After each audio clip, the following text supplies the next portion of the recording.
বলো। হাই বন্ধুরা, আজকে আমরা ধুন্দলের সবজি কিভাবে বানাচ্ছি সেটা তোমাদের সাথে শেয়ার করব। এই যে ধুন্দলগুলো এক এক করে এভাবে কেটে নিব।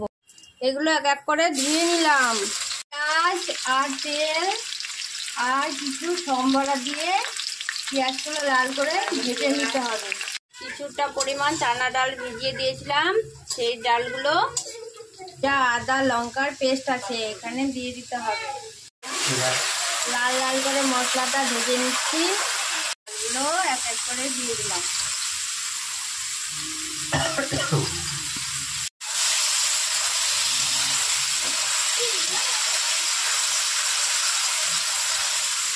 লবণ হলুদ দিয়ে দিলাম। এটা যতক্ষণ না একটু হালকা লাল হচ্ছে ততক্ষণ এভাবে ভাজতে থাকবো। এর মধ্যে এগুলো দেয়া হয়ে গেল, আস্তে আস্তে ঘেটে নিব।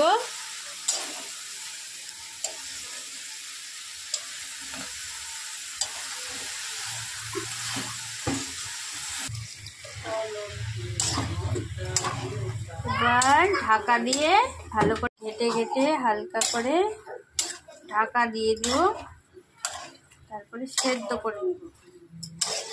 মশলাটা ভাজা ভাজা হবে।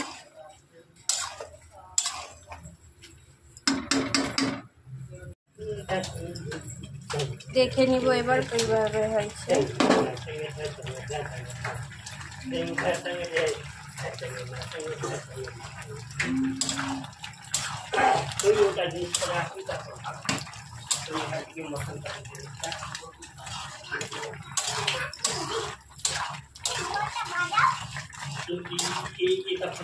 জলটা শুকিয়ে নিতে হবে, জলটা শুকিয়ে নিতে হবে যত, আর ডালটাও সেদ্ধ হয়ে যাবে। বেশি জলটা বেরিয়ে গেছে, পুরো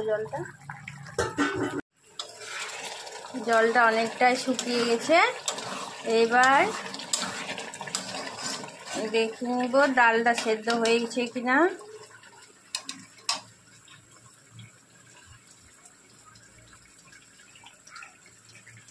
এই যে ডালটা সেদ্ধ হয়ে গেছে, এবার নামিয়ে নিব।